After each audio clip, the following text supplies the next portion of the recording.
So welcome everyone as we continue today our lecture series on race, ethnicity, and the work of spiritual care with support from the Fetzer Institute. My name is Michael Skaggs. I'm Director of Programs for the Chaplaincy Innovation Lab, and we're very happy to have all of you with us here today. I'm just going to say a few words on behalf of the lab, and then we'll get to the good stuff. Like most of our events, this is being recorded and live streamed, and so if you miss a point or you want to come back to something, don't worry about it. You will get a link to that recording here in the next couple of days, and you can watch it however many times you want and review at your leisure. When you get that in your email, there's also just a little bitty tiny survey in there. It takes like 1 minute to complete. Please do that. It just lets us know what you think about our events. It helps us plan for future events. So with that, let me introduce our speakers for today. Asia Antoine is a research associate with the lab, as well as a doctoral student in sociology at the University of California, Berkeley. Wendy Cadge is the founder and director of the Chaplaincy Innovation Lab, as well as the dean of the Graduate School of Arts and Sciences at Brandeis University. And then finally, Barbara Savage is a historian, Geraldine R. Siegel Professor of American Social Thought, and Professor of Africana Studies at the University of Pennsylvania. Very happy to have all three of you here. Wendy, let me turn it over to you. Perfect. Thank you, Michael. Welcome, everybody. It's good to be with you. I'm thrilled to be with my friends and colleagues, Barbara Savage and Asia Anton, to begin us in this conversation. Barbara and Asia and I and a number of other people have been working for the past 18 months or so with the support of the Fetzer Institute on a series of related projects about chaplains of color. We were interested in how chaplains of color are doing today, how we can best support them, what their history is, what the future is, and how we can try to spark practical innovation there. So with Asia and a number of others, we offered a whole set of conversation circles for chaplains of color, some for any chaplains of color, some particularly for African Americans, for queer chaplains of color, et cetera. And we did a previous webinar about that I encourage you to take a peek at. What we're going to do today is talk specifically about the history. Wait, I've got to get the right title. The history, present, and future of chaplains of color. And in particular, we're going to talk about a working paper, and I will put the link to it in the chat in a minute. We released it just yesterday. Black Chaplains in the United States, 1940 to 2021, the role of race in the work of chaplaincy and spiritual care. We do not assume that any of you have read the working paper because we just released it yesterday. So Asia is going to give a summary of the paper, say a bit about how we got to it. And then Barbara will fill us in on the historical piece, mostly gathered through Black newspapers. And Asia will talk about the contemporary piece, which was based on interviews we did with 20 African-American chaplains. So I'm going to turn it to Asia, who will then turn it to Barbara. And then we're really eager and looking forward to your questions and comments. I'm also going to put in the chat a wonderful kind of teaching resource that Asia created with some students here at Brandeis. That's an online reader that introduces you to a lot of Black chaplains in the United States that you probably wouldn't otherwise know about. Asia, over to you. Thank you, Wendy. So yes, the working paper was released yesterday, and essentially how this project began is with three things, three pieces of information. First, it's about chaplains. Today, they support spiritual, mental, and emotional health of the people of the institutions in which they serve. And in the United States, that's military, that's hospitals, prisons, higher education, and community settings. And we also know that Black Americans are overrepresented in different settings, including in prisons and in some branches of the military. And then available evidence suggests that Black chaplains are underrepresented in those settings. So it's the puzzle we began with, thinking about the demography of the United States in terms of race, religion, and then thinking about kind of like concordance and representation in the field of chaplaincy in those major institutions in which chaplains are deployed. So over the course of a year, our team began kind of a two-pronged approach to thinking about race and the work of chaplaincy, specifically in the case of Black Americans. So we started first historically, and we gathered, kind of cast a wide net, kind of post-World War II to the present, in a historical newspaper search, as well as conducted a search of secondary literature about Black chaplains in that time period. So that's kind of the corpus of the historical narrative that we were able to kind of gather over the course of the past year. And then we also did a contemporary component where we interviewed Black chaplains in 4 different settings.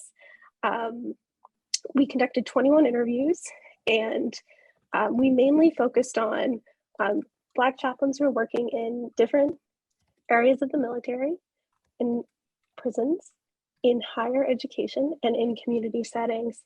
So those interviews and the historical narratives from newspapers are the data that we're using to kind of think through these questions. So as well, this is a very preliminary look to begin to untangle the questions about the role of race in the work of chaplaincy and spiritual care. These are really big transformative questions.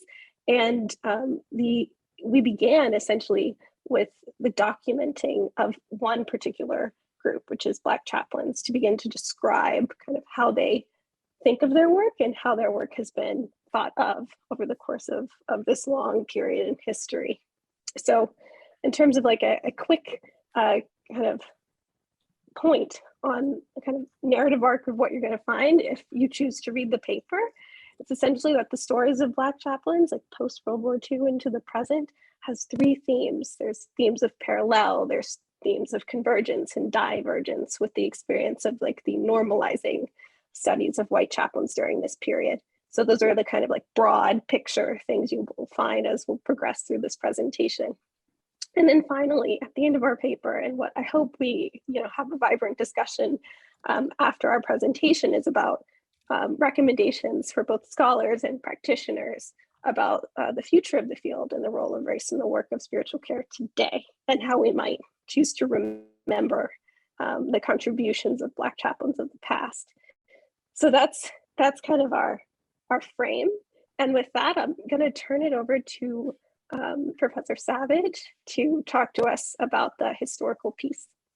All right, thank you so much. And before I get started, I certainly want to thank Asia and Wendy for their leadership in this project and for inviting me, a bit of an outlier, to be a part of it. I've learned a great deal, and there's a great deal more to be learned, but I thought I would just start by talking about this methodology that we use to try to excavate a history of Black chaplaincy in the most preliminary kind of way. And as Wendy said, we started by essentially doing a broad survey of the Black press, of Black newspaper for a fairly long period. And out of that, themes and ideas began to emerge, some of which were to be expected and some of which were quite surprising even to me. But I do want to emphasize the preliminary nature of what we've been doing here and invite suggestions and ideas going forward to those of you who will take the time to read the paper. What I would like to say is that the first thing that popped up to me in looking at the history of Black chaplaincy is the conjoined relationship between race, religion, gender, and politics, which rests in all of the sectors, regardless of the particular setting. And so that was very interesting to me.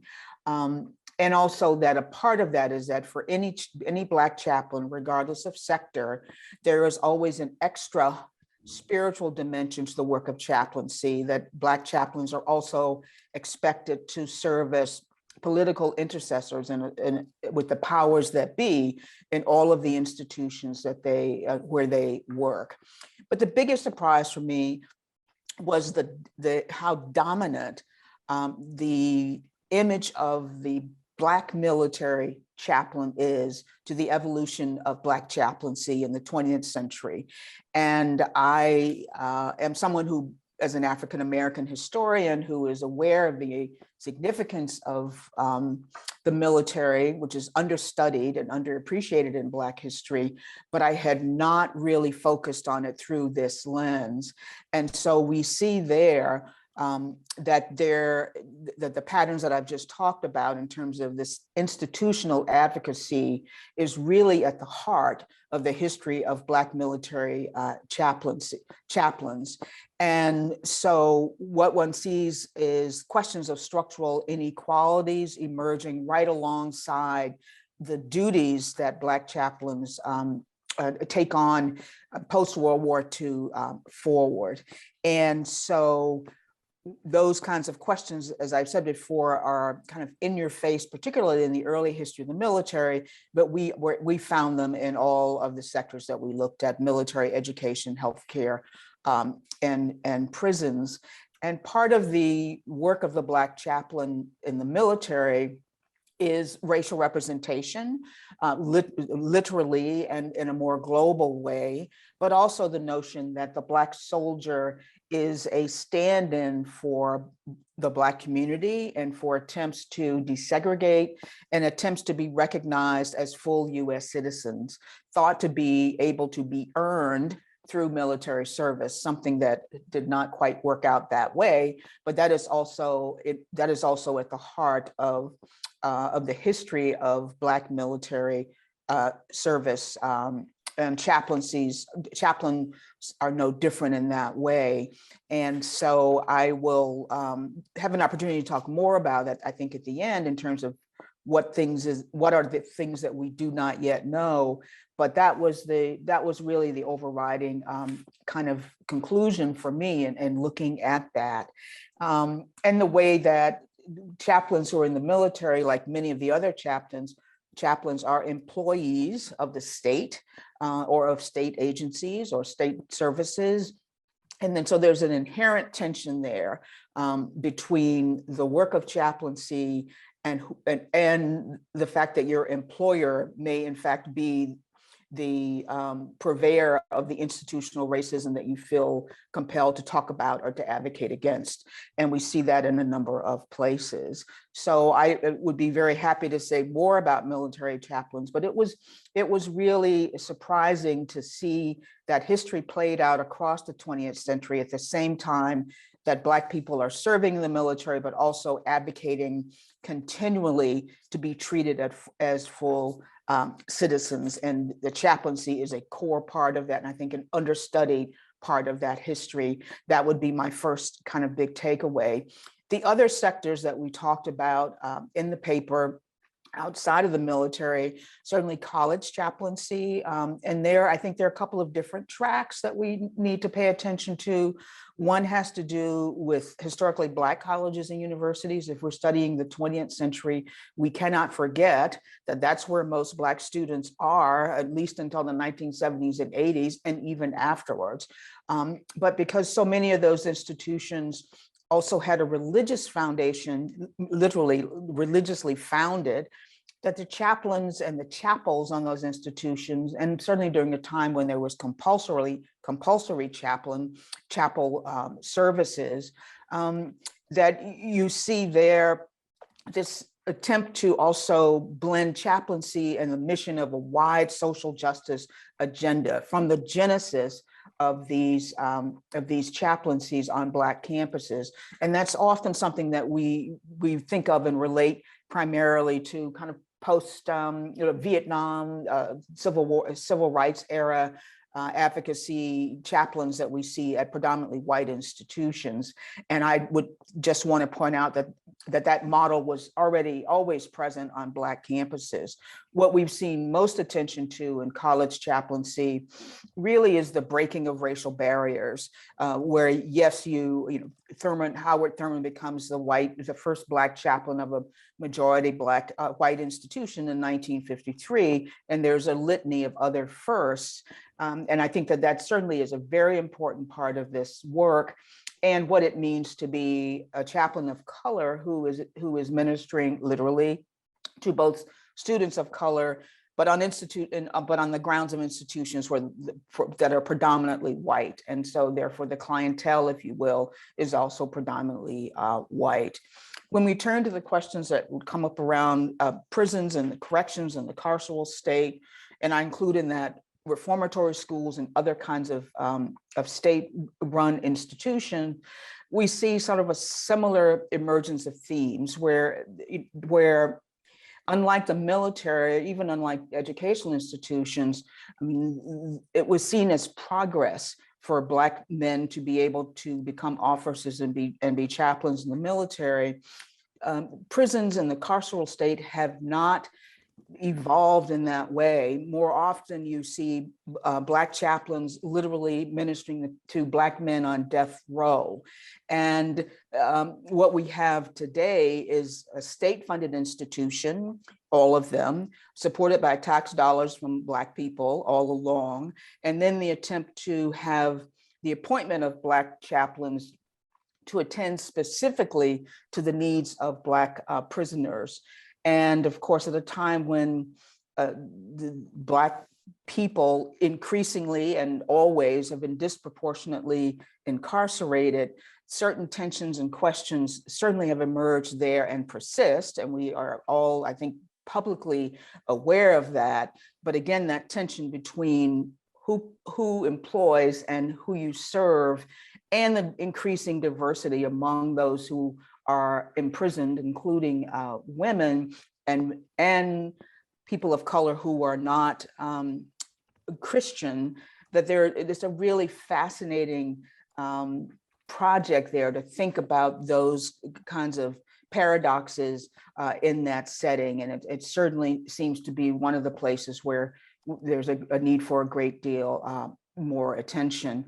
I think one of the things that is true, which is that the most common interaction that most people will have with a chaplain these days, irrespective of race, is in the healthcare system. And it was sort of beyond my remit and during a history to spend a great deal of time on that sector, because there are other people who are doing that work. But even there was cause for celebration when the first Black chaplain is appointed at Harlem, Hospital, which is something that would not be quite so remarkable right now, but really was seen as a cause of, celebration in 1935 when that happened. And that chaplain also came with a prior history of military service as a chaplain. And so we often see that men who are in military then build careers going forward. I'm right at my time, and I will say the last and certainly not least is that the sources that we were using replicate the gender bias within the reporting and within the institutions that we're working on. And so examples of women in these sectors do come towards the end of the history, but that is perhaps the one area that requires the most amount of research and reclamation, and we'll have to move beyond the newspapers to get at that. And I'll be happy to say more about that in the Q&A or when we turn to sort of next steps. So that's a very quick summary, and I would encourage everybody to read and react and let us know what we got right and what we got wrong. And I look forward to the rest of the discussion, and thank you all for tuning in.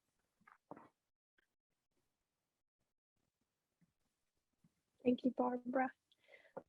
We're going to pivot from the historical considerations to like the contemporary interviews that we were able to conduct. So I'm going to start with just a little bit about our sample, and then I'll go through like 3 very high-level findings based on our conversations with Black chaplains. So about a little over a year ago, we embarked on recruiting for our interview-based study to talk to Black chaplains. And we started with 4 institutional contexts, the same ones that Barbara outlined, the historical kind of sketch, the historiography of those. So we spoke to military chaplains in different branches of the military. We spoke to chaplains in federal and state prisons, and we spoke to chaplains who work in different educational contexts. And then we also spoke to chaplains who are in community settings. So that's 21 interviews, 4 contexts, about 5 to 6 interviews in each context.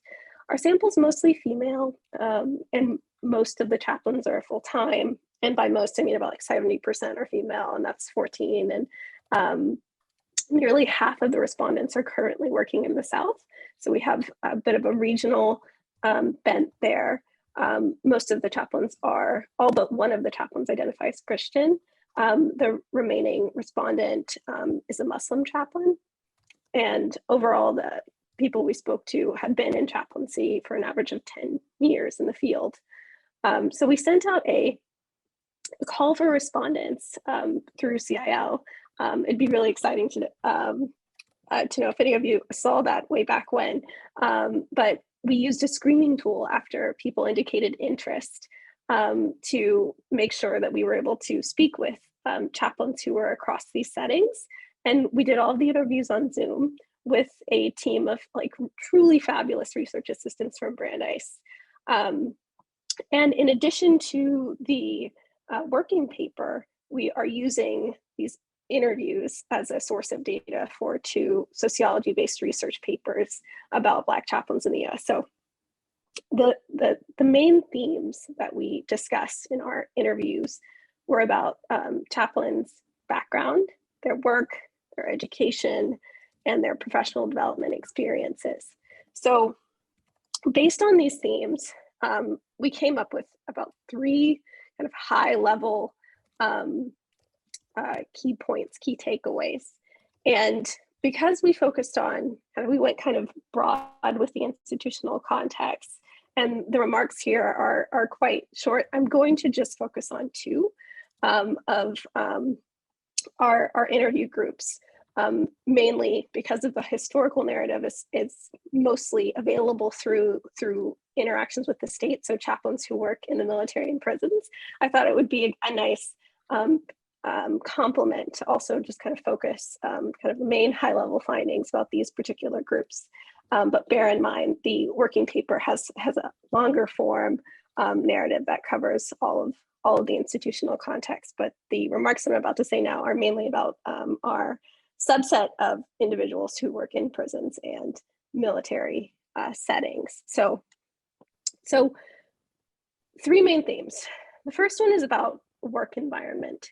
So when we were speaking to Black chaplains in these 2 contexts, it was very clear early on that that they were speaking a lot about the need and demand for spiritual care in their settings, and they were identifying factors that kind of mitigated, the demand for them and their time in their settings. So the things that came up a lot in our interviews was about whether or not Black chaplains were included in a communal capacity in their work as chaplains. So, for example, in the military, it's whether or not the chaplain is living alongside soldiers or families.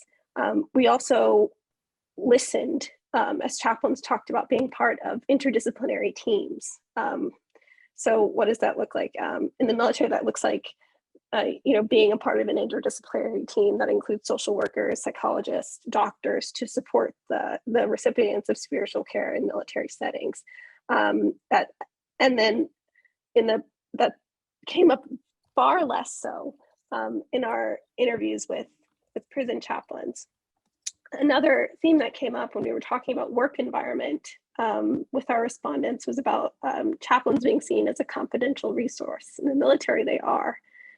And the kind of main findings about the work environment, the comparing and contrasting chaplains who work in these 2 settings, is that it seems like race mediates the relationship between chaplains, recipients of spiritual care, and their colleagues through community, whether or not the chaplains are embedded in a communal aspect or they're collaborating with teams to support kind of the recipients of spiritual care in their groups, as well as mediating whether or not they're perceived as the channel that people want to go through to receive a confidential source of emotional support.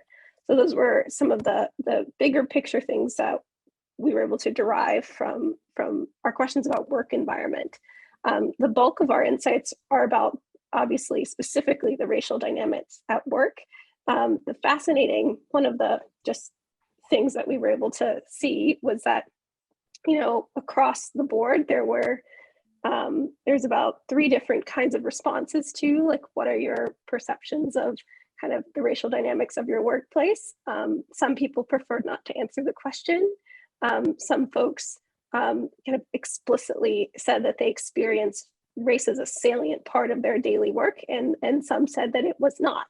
So in the paper, you'll see kind of the breakdown there, but it's fairly even across all three of those responses. Within the group of individuals who talked about the salience of race in their work, some key themes that came up were about the burden of racial representation, about being hyper visible in their workplaces, as well as feeling like they needed to be very vigilant about their conduct. And also stories of differential treatment by both the recipients of spiritual care and the administration in which they're reporting. So their supervisors or different people at different levels within the hierarchy of their institution. And then there were also many stories about, from the respondents' perspective, feeling like the institution in which they were embedded may be inherently racist or inherently sexist. This perspective came up more so in prison chaplain interviews than in other interviews. So the kind of last theme that I think would be really helpful to pull out here is about the initiatives to support chaplains of color in the different institutional contexts that we discussed. So kind of at a high level impression that I came away with as an analyst was that most of the work being done to facilitate and promote chaplains of color, Black chaplains particularly for this study, is independent. It's not organized or tied to the main aims of professional chaplaincy organizations or the institutions in which chaplains work.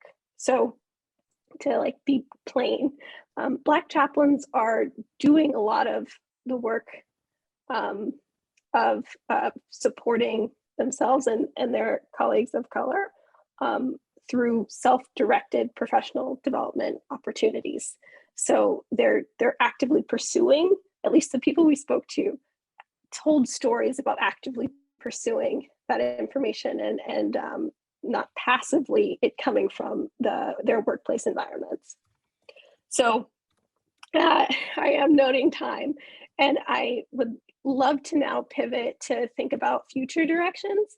So Barbara and Wendy and I are all going to kind of very briefly kind of walk through what we see as both the scholarly and kind of recommendations for the field.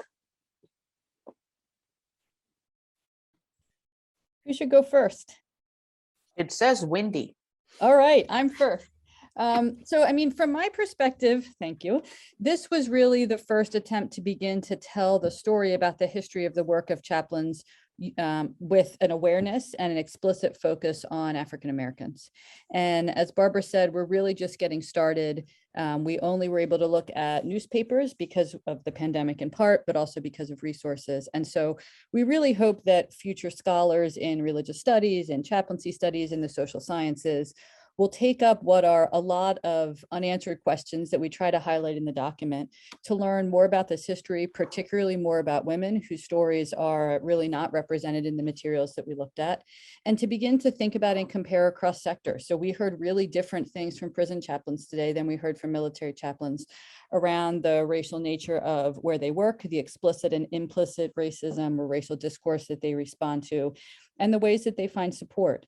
I think from a scholarly perspective, those are some of the most important questions. I have thoughts on some of the practical applications, but let's come back around. So Barbara, for you? Yes, thank you. Just to reiterate, I think one of the most important sort of research projects going forward has to do with the entry of women into the profession, and that would apply across the board and for all sectors, and to really figure out how to deal with the invisibility of women chaplains, but also to ask larger questions about, you know, what does it mean when, I mean, how has the practice of chaplaincy shifted to reflect the presence of Black women? How have Black women changed and had to accommodate the institutions, again, who pay them.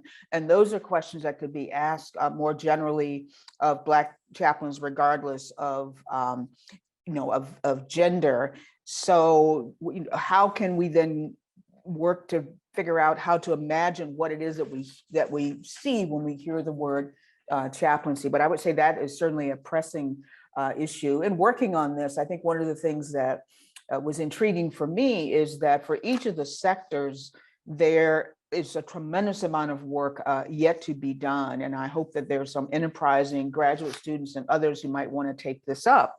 But if you look at the military to begin with, one of the really intriguing questions in the 20th century is how does the role of the chaplaincy shift and change with the shifting perceptions and demands in the military itself, whether we're talking about the Vietnam War, the Persian War, Iraq, Afghanistan, a very different kinds of wars, but also at a time when the military is desegregated or desegregating. And so I think that is something that there's a lot of work that can be done.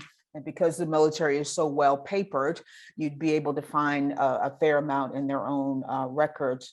And I'd ask a similar sort of questions when you think about chaplaincies at historically Black colleges and universities.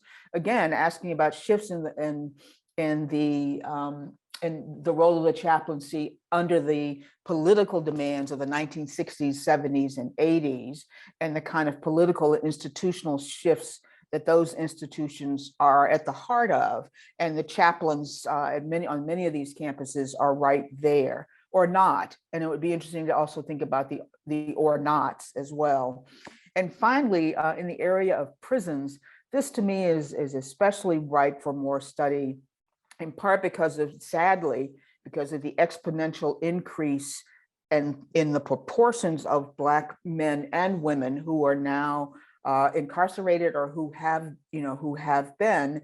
And so we see there, I think most starkly, the tensions between race, religion, and politics, but situated in what many see as repressive political systems.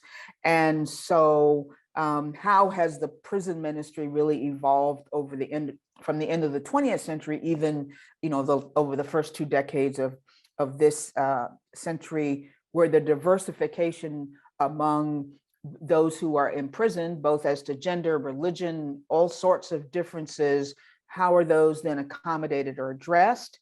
And I would just say that this example also raises many of the core questions that we see in the other sectors, and is certainly an area that I think has actually even been under-addressed by people who study race and prisons.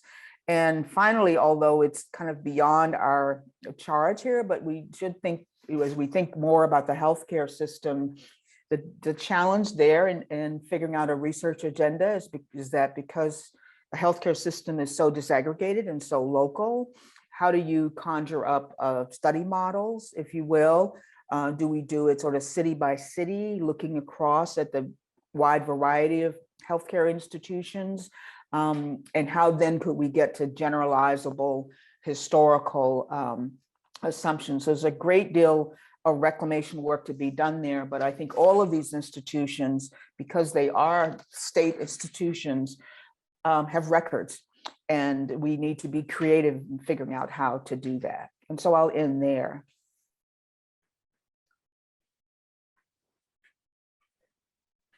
Oh, I have one quick like future direction, just to think about the field.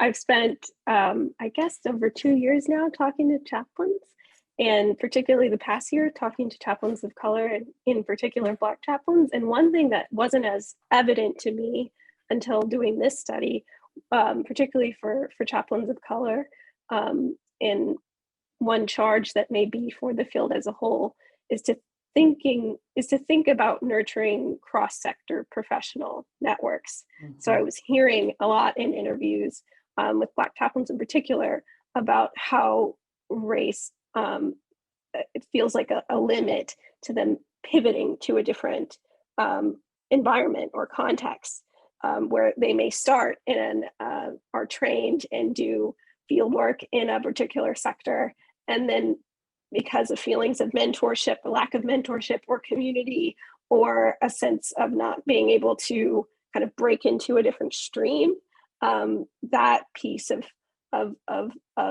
included in the feelings of isolation, of being kind of small numbers of Black chaplains or just Black professionals in their sectors, being a big part of, I think, the kind of present kind of things that are weighing on Black chaplains who are working right now. And then also the piece about mentorship, race and mentorship in kind of early career chaplains navigating work environments. And the conversation circles came out of a number of conversations with chaplains of color, and it just so happened that we were able to further kind of understand how important cross-sector professional relationships are. When I was speaking to chaplains who had done the conversation circle model, it became really clear that not only were people meeting other people in other professional sectors, it was also really helpful even for chaplains who have other chaplain friends who have a similar identity to be able to go outside of their workplace. Because even within their workplace, it may be, race may not be something that's easy to talk about with other people who are in your same organization. So it was even helpful in that sense to have a place to talk about the work that they're doing and troubleshoot and think together. So that was, I think that was another great insight. That's something that the field might consider in other spaces. So with that, I will hand it over to Michael. Thank you. We've got some great questions coming in. One thing that I wanted to ask, and this is more of a contemporary example, one of the things that we hear, sort of anecdotally or even programmatically, is that some of the steps of becoming a chaplain introduce sort of racial inequities just by existing. So I'm thinking about the entire structure of CPE, the entire structure of what it takes to get the right academic credential, board certification, all of that stuff. If you think about any of the kind of administrative framework around this, did any of the interviewees talk about any of that, of the process itself representing a barrier?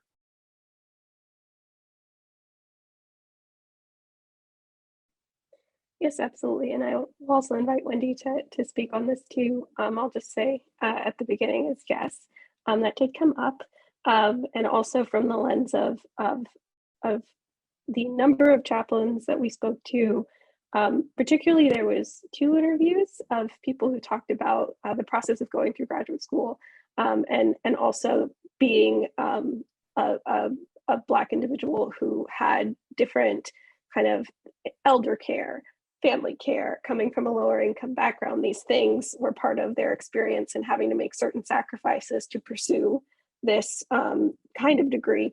The kind of degrees and certifications that are necessary to work in this field was something that came up that I think would address at least partially that question. Wendy.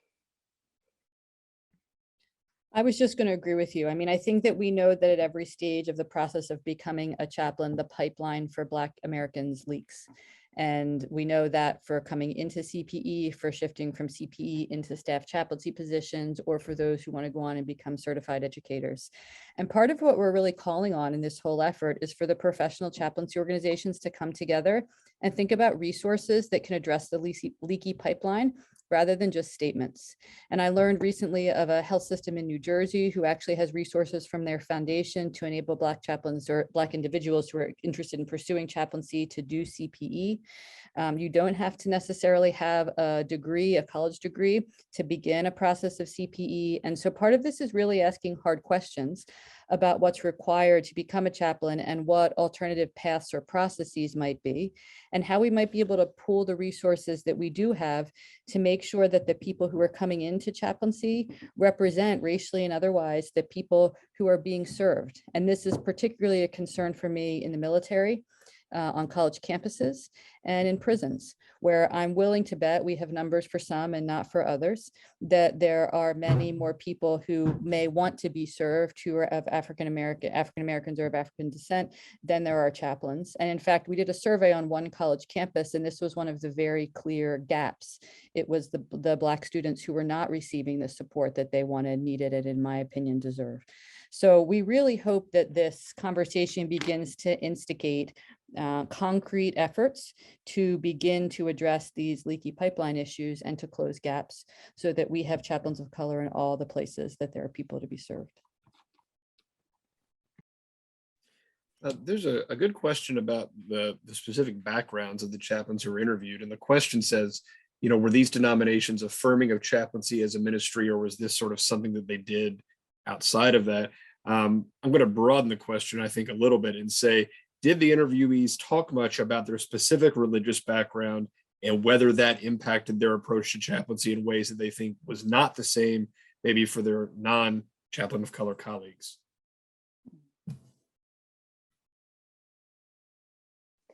Sure, I can just add just a little bit on this. So our sample was predominantly Christian, and the questions, there was one question about their religious affiliation and how they came to chaplaincy. In that particular code, there was just too much variation to really tease out patterns. I think that is a good question. And I would love to know the answer to it. But there wasn't a lot of, there was a lot of homogeneity in that particular religious affiliation. And then there wasn't, it's a little bit out of the scope of the analysis that we conducted, but I would be really curious to know kind of the answer to that question for a future study. Wendy, do you have more to add? I would say we did ask about role models because we were curious about sort of who role models were. And I would say about half the interviewees named them and the other half didn't. So I think this is an open question. It's part of why Asia put together the anthology that I put the link of, because we really think students in all training programs, all CPE programs should know who the Black chaplains were historically, at least some of them. I was talking with a new friend last week who is in her 80s and told me that her father was a Black military chaplain and she has his papers. And I said, please go get them out. We need to reclaim, unearth, be able to tell these historical stories.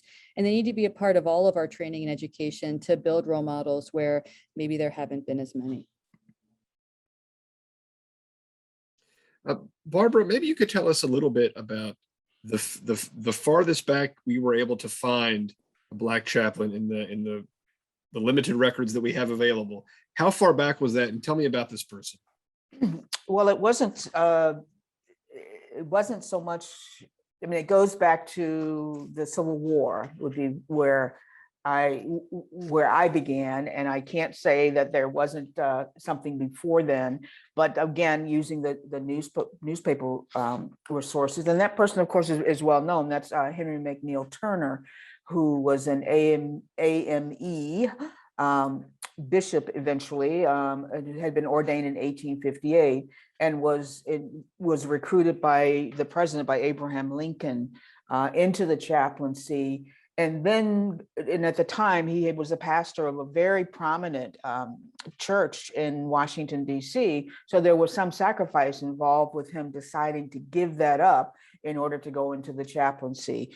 So he was already a race leader. And from the chaplaincy, he then worked in the Freedmen's Bureau after the war, and after having served alongside Black troops himself, and then eventually went on to be in the state legislature in Georgia, and as I said, eventually a bishop of the AME Church. So in some ways, his career of being the first and then the only, and then but you can see the move from out of church pastorate into chaplaincy, and then into even more service and community commitment, because the church he was involved with and that he was pastoring in Washington was already very politically engaged. So I would say that Black military chaplaincy is born in that nexus of race, religion, and politics. And he's not the only one, but he is the first, as best we can figure out, and certainly among the most prominent and worthy of all the attentions that he receives. Not least because he wrote a diary about his experience. So you have a wonderful primary source. Asia, I want to sort of extend one of the things that you mentioned earlier for this question from Marilyn. Looking at the history and current state of the chaplaincy vocation and continued systemic racism, what are your thoughts on taking research from this paper to an impactful positive change around discrimination in the field? So in other words, what should we do about this?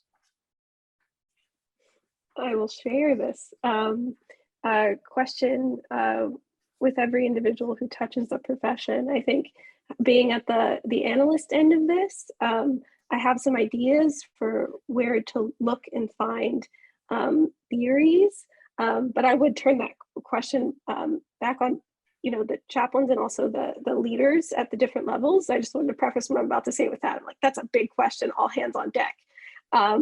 But I think my hands, specifically thinking from like a theoretical understanding of like the work of Black chaplains and institutionalized racism in the United States, I think following Barbara's comments just a bit ago, I think a very ripe line of future inquiry would be to kind of think really systemically about the work that Black chaplains are doing in prisons today, and think really clearly about like the pipeline there, and think more specifically about the relationship between how race mediates security and feelings of belonging in a collegial way, as well as kind of how it mediates the relationship with recipients of spiritual care. I think therein lies kind of a place in which to disentangle, to disarticulate, and deconstruct what's happening on the ground between chaplains and recipients of spiritual care in terms of race, in terms of history, in the weight of racial history, and that's where I think there's a big empirical mine that then can be used to think through racial dynamics in other settings with different entrenchments and orientations to race and religion in a professional context. So I really do feel like it is a all hands on deck question that I'd be curious to see these themes at the different professional associations that chaplains go to when they're kind of convening together, where scholars are thinking about chaplaincy. How can some of these questions about institutionalized racism show up in research or just conversations or plenary discussions or things like that, where it's where it becomes top of mind, where it can be noted and explained. Barbara, you want to say more? Do you want me to say more? I don't want to jump in if you have something to say. No, I'm happy to let it flow. I'd be very happy to hear from you. So, I mean, I think to bring the research down to folks on the ground, we need theological educators and CPE educators to be actively recruiting people to consider careers in chaplaincy. I think this is especially true in historically Black theological schools, but also in all theological schools, where some people come to theological school to do the work of chaplaincy, but many don't. And so I think we need to really think and expand our idea of who chaplains are. It's part of why the lab did the This Is What a Chaplain Looks Like project, which maybe somebody can stick in the chat, to try to show how broad and diverse chaplains are today. They don't look like the chaplain on MASH anymore. So we need sort of active recruitment efforts from people who are in touch and in conversation with students and others considering this path. We need educators and institutions that hire chaplains to think carefully about the credentials required.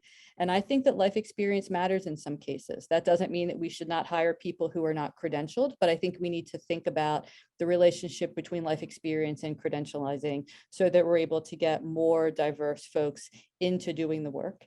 And then I think we need to think about where chaplains are. And the question that I like to ask is, it's a theoretical question. If resources were no obstacle, where would you put chaplains today to do their best work? And I suspect we would still put them in the military and prisons and in healthcare organizations, but I suspect we'd also put them in places that organizations that serve the unhoused or in other much broader community settings. And so I think we need to ask questions, not just about how to bring people of color or African Americans into chaplaincy, but then how to serve people where they are and how to resource those things. And this is why we help and try to encourage foundations that are concerned about loneliness, social isolation, topics that seem to have nothing to do with chaplaincy or spiritual care, to think about the value that chaplains bring and to let us experiment with that and see if putting chaplains in these new and different places can have an impact. And we've got pretty good success rates. I mean, in many cases, it really does make a difference and move the needle.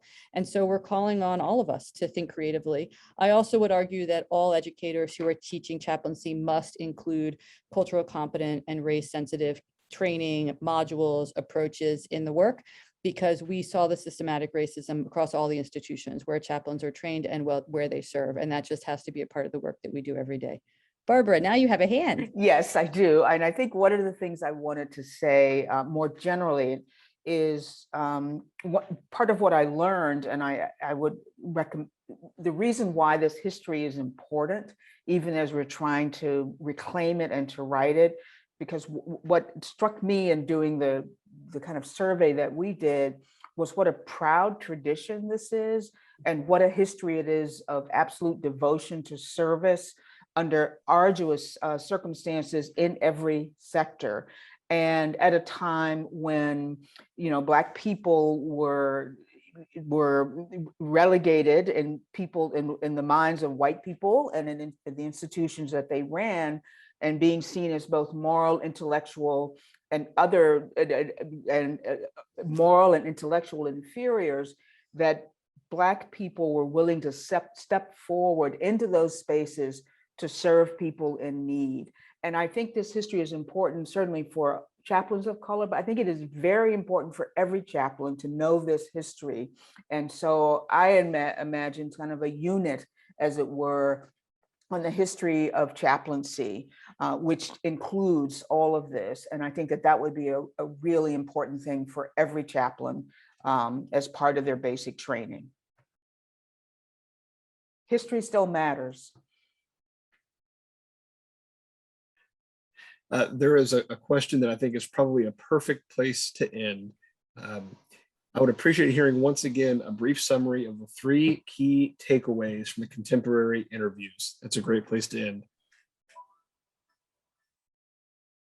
Asia, you want to do it or me? I'm happy to do it. Go for it. So the main takeaways here, race, for the experience of chaplains in our sample, all Black chaplains, it appears that race mediates a lot of the interactions between chaplains and recipients of spiritual care and their supervisors, as well as their just general experience in their work environment. So that's one. The second one is about the specificities of the racial dynamics at work in contemporary chaplaincy. So we're hearing a lot about the burden of racial representation. We're hearing a lot about chaplains being hyper visible and hyper vigilant about their conduct. That what that looks like on the ground is layers of stress and feelings of isolation. So that came up within the conversation of the chaplains who did identify race as a salient factor in their work. I should note, not all chaplains, Black chaplains in our interviews felt that way, just the majority of them. And then the third kind of key finding is about the initiatives to support chaplains of color. That is very clearly something that is self-directed, that we can think about, we meaning everyone who's listening, as well as within the broader field, about making that a burden of the structure to figure out, as opposed to just the individual chaplains who are seeking support in their work. So yeah, those are the 3 main points. Barbara, do you have to add, or is your hand up from before? Stands up for. Before we wrap up, I just want to again plug, and I'll put it in the chat, the reader that Asia and many of those we worked with on this project put together. It links to the working paper. It highlights biographies of chaplains of color. There are lots of great stories and photos there. It was really designed to be used in a teaching capacity. We're trying to make this easy for you. So please use it, send us feedback, send us more bios, and we can add them. And I just want to publicly thank Asia for all of her leadership on this work, this project. This has been almost a 2-year project. And with us also Marilyn Barnes, Kirsten Boswell Ford, Asha Shipman, and all the folks at Fetzer who have supported us along the way. This has truly been a team effort. Thank you all very much. I also want to mention, whether you were at the first session in this 3-part series or not, we'll wrap it up on December 16th, I think it is. And we're going to have a panel with 2 chaplains who are working in the field today, and they will sort of reflect on the historical work that's been done, and give some of their own perspectives on where we should be going in the future as well. So be sure to register for that. You can find that at the link that I just put in the chat a minute ago. It has all of the information pertaining to this project, the working paper, the reader, information on the conversation circles that we did, as well as registration for the next webinar as well. Thank you all so much for joining us this afternoon. This has been such a pleasure. Thank you, Asia and Barbara, for all of your work and your time today. We will see you all again soon. Thank you.